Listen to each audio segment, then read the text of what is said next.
1998 nchini Rwanda, historia isiyosahaulika. Tunakumbuka, tukajenga kesho yenye matumaini.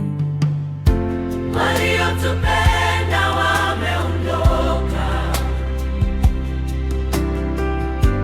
Miezi ya Aprili nchini Rwanda,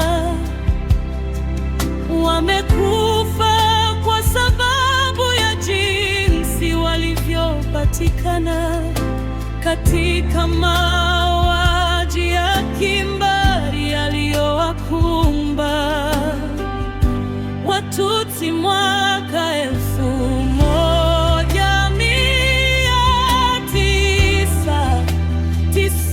1998. Tumeachwa bila wazazi na ndugu,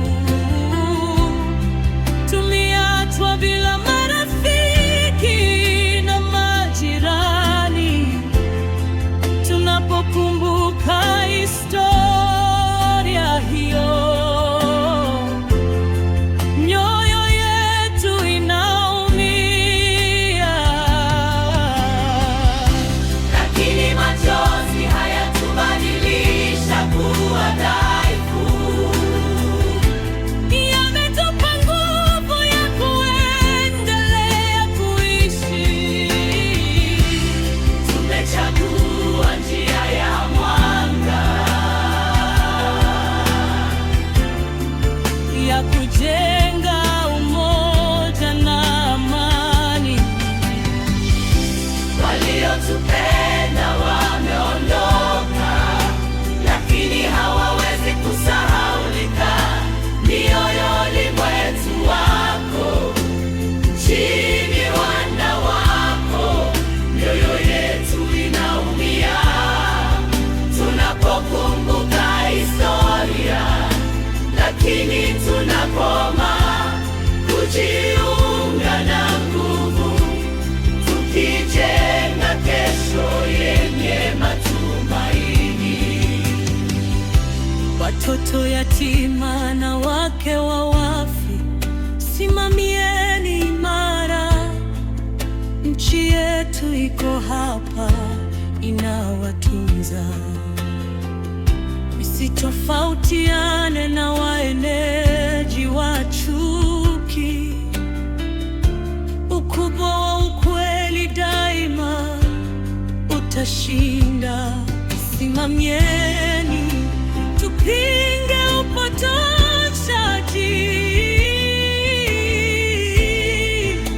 na dhana za mauaji ya kimbari.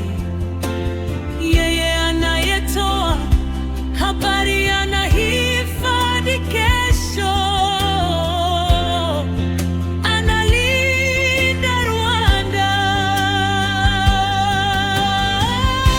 Waliotupenda wameondoka, lakini sisi waliopona tuko hapa.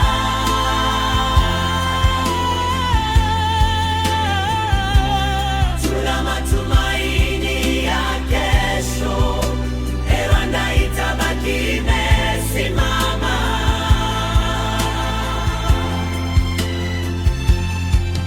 Ninyi walioko kwenye dami, sikieni, wakati wa kutubu bado upo. Tubuni, muombe msamaha kwa familia mlizozidharau. Sema ukweli bila hofu, acha kuficha historia. Sema pia wapi miili ya Watutsi iko, ili familia iweze kuwapumzisha kwa heshima.